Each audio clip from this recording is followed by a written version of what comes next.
Bonjour à tous. Donc voilà, vous avez été beaucoup d'Algériens à me demander de faire une analyse sur la phase de poule de l'équipe d'Algérie et sur les huitièmes de finale contre la Guinée. Donc en premier, on va un petit peu parler de tout ça. Donc d'abord, je vais analyser la phase de poule de l'équipe d'Algérie. Ensuite, on va se projeter sur les huitièmes de finale en faisant une analyse d'avant-match pour la rencontre entre l'Algérie et la Guinée. Donc on perd pas plus de temps, c'est parti.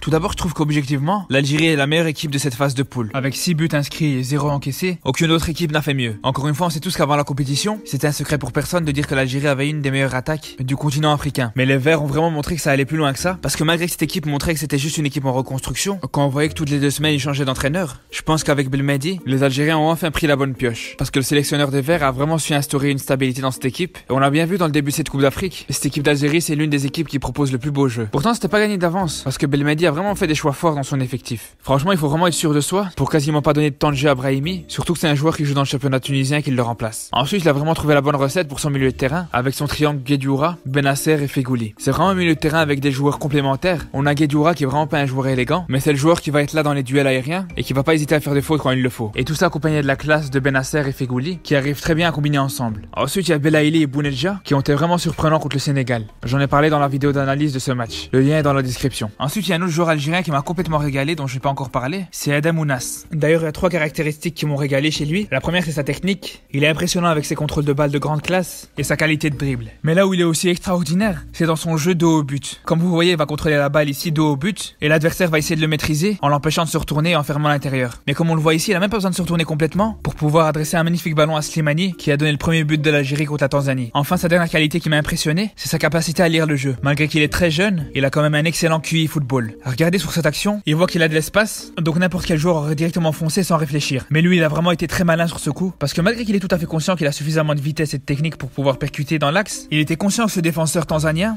était un petit peu trop proche de lui, donc il aurait pu stopper en allant dans un duel physique avec lui. Et bien sûr, Ounas sait très bien que dans ce domaine, il sera perdant d'office. Et c'est là où encore une fois il m'a ébloui, parce que pour moi, il n'y a pas plus grande force d'être conscient de ses défauts. Regardez ce qu'il a fait. Il a senti Slimani partir dans son dos, donc à la place de courir verticalement, il a fait une course transversale pour pouvoir attirer le défenseur tanzanien le plus loin possible de Slimani. Et regardez tout l'espace qu'il lui a procuré. Et vous voyez qu'il a vraiment attendu le dernier moment pour lui faire la passe. Franchement, cette action elle est juste magnifique. Je pense que tous les centres de formation devraient l'apprendre à leurs jeunes. Mais pour moi, ce qui est vraiment le plus extraordinaire dans cette action, c'est qu'il est complètement dos à Slimani, mais malgré ça, il le sent arriver dans son dos. Et d'ailleurs, on l'a vu plusieurs fois dans le match qu'il avait cette capacité à sentir les appels. Si on revient à l'action précédente, vous voyez que là aussi il est dos à Slimani, mais malgré ça, il fait le geste pour faire la passe avant même de se retourner. Donc voilà tout ça pour dire que quand on repense qu'Ounas en fait c'est juste un remplaçant, c'est là où on se rend compte que cette équipe elle est vraiment flamboyante. Mais après, je reste quand même persuadé que défensivement il y a des limites. Déjà dans l'axe, je trouve que Belhamri est vraiment pas exceptionnel. Il est pas très rapide, il fait beaucoup de fautes inutiles. D'ailleurs, encore une fois contre le Sénégal, il a failli se faire exclure. Et enfin, il est pas très soigneux dans la relance. Et pour les latéraux aussi, je trouve qu'ils sont limités défensivement. Déjà, Ben Sebaini à gauche, regardez cette action. On voit que le milieu de terrain kényan veut essayer de trouver le numéro 7, mais il va vraiment faire une très mauvaise passe. D'ailleurs, on peut dire que c'est plus une passe à Ben Sebaini qu'à son coéquipier. Donc on se dit qu'il y a vraiment pas de danger, mais on voit que Ben Sebaini se fait prendre de vitesse et le numéro 7 va même arriver à centrer. Et ça malgré le tacle en retard du défenseur algérien. Et pour Attal, même si je suis conscient qu'il a une grande marge de progression, je trouve que pour le moment, lui aussi, il a montré ses limites défensives. On l'a bien vu contre le Sénégal. En première mi-temps, il a perdu tous ses duels face à Mané. Que ce soit dans un duel physique comme ici, un duel de vitesse et un duel statique. D'ailleurs, même le commentateur algérien de beIN Sport l'a dit quand il a constaté les dégâts que faisait Mané sur Attal. Il lui a dit mot pour mot, fais attention Attal, tu es devant Sadio Mané et t'es pas devant Franck ou Julien ou un joueur du championnat français. Mais sinon, pour parler un petit peu de la Guinée, là où l'Algérie devra faire attention, c'est que contrairement à ce qu'on pourrait croire, malgré que la Guinée c'est une équipe très physique, elle a pas vraiment le style de ses voisins africains. C'est pas une équipe qui va abuser des centres et chercher à créer le danger sur des ballons aériens. Après, je pense que contre l'Algérie, il y a de grandes chances qu'ils jouent un petit peu plus dans les airs, parce que comme vous savez, c'est là où les équipes maghrébines sont le moins à l'aise. Par contre, les forces de cette équipe de Guinée, c'est les frappes de loin. Dès qu'ils ont l'occasion, ils vont pas hésiter à tenter leur chance. Surtout avec Amadou Diawara, le joueur de Naples, qui a une très bonne frappe. Le Sili national peut aussi se vanter d'avoir des joueurs très techniques, que ce soit avec leurs 2 stars, Kamano de Bordeaux et Naby Keita de Liverpool. Après, c'est vrai que pour l'instant, dans cette Coupe d'Afrique, ils ont pas proposé grand chose, même si pour Naby Keita, c'est vrai qu'il revient de blessure, mais concernant Kamano, il a proposé des beaux dribbles, mais jamais dans les zones décisives. Par contre, un joueur qu'on n'entendait pas forcément, et qui nous a régalé par sa classe technique, beaucoup plus que les 2 stars de son équipe, c'est Diawara. Parce que comme je vous ai dit tout à l'heure, en plus d'avoir une bonne frappe, il est aussi très fin techniquement, et justement sa technique lui permet de se retourner très vite, grâce à des magnifiques contrôles orientés, qui lui permettent de se mettre très rapidement dans le sens du but. On le voit ici sur cette action, juste après qu'il se soit retourné très vite, après qu'il ait reçu un ballon de sa défense, il s'est directement retrouvé face au jeu, et grâce à ça, ça a surpris le milieu de terrain du Madagascar, qui a pas pu empêcher la passe lobée vers l'attaquant guinéen, qui s'est d'ailleurs fini par un but. Mais la Guinée aime beaucoup jouer avec ce genre de passe lobée. Regardez, on le voit ici, avec Sila Siaga, le joueur de Toulouse, il voit que la défense nigériane est bien en place, Mais malgré ça, il a réussi à les contourner par le haut, avec cette magnifique passe bien dosée. Mais ce genre de passes, elles sont possibles grâce aux magnifiques appels de leur attaquant, qui est Sori Kaba. D'ailleurs, pour moi, je trouve qu'il fait une excellente Coupe d'Afrique, parce qu'en plus de toujours se montrer bien disponible avec ses appels, il peut aussi mettre le costume du passeur. Comme vous voyez ici contre le Burundi, il a réussi à glisser un très beau ballon à son coéquipier. Mais là où je trouve qu'il est vraiment complet, c'est que comme on l'a dit, il est buteur, passeur, mais il peut aussi jouer le rôle du pivot. On le voit sur cette action où on reçoit un ballon qui vient de l'arrière. On voit que le joueur nigérian se colle vraiment à son dos pour l'empêcher de se retourner. Et il aurait pu jouer à droite avec le numéro 16, mais il savait que le joueur nigérian était là pour fermer l'intérieur, et donc son coéquipier aurait été bloqué. Donc il a vu l'espace qu'il y avait dans cette zone, et il a été au duel physique pour réussir à se retourner. Mais malheureusement, son coéquipier apparemment il est venu en Égypte pour faire du tourisme, parce qu'on voit qu'il reste tranquillement sur place à admirer le spectacle. Parce qu'avec l'ouverture que Kaba avait pour proposer la passe dans cet intervalle, et le fait qu'il a même attiré le joueur qui était au marquage sur le numéro 16, il avait plus qu'à faire l'appel sur son côté, rien de plus. Enfin voilà, donc comme ça vous savez, les joueurs qui sont à suivre dans ce match, ce sera Diawara le numéro 4 et Sori Kaba le numéro 21. Donc voilà, merci d'avoir regardé cette vidéo jusqu'à la fin. On se retrouve demain matin pour l'analyse de Maroc-Bénin et lundi pour l'analyse d'après-match d'Algérie-Guinée. Donc si vous attendez ces vidéos, je vous conseille de vous abonner pour pas les rater.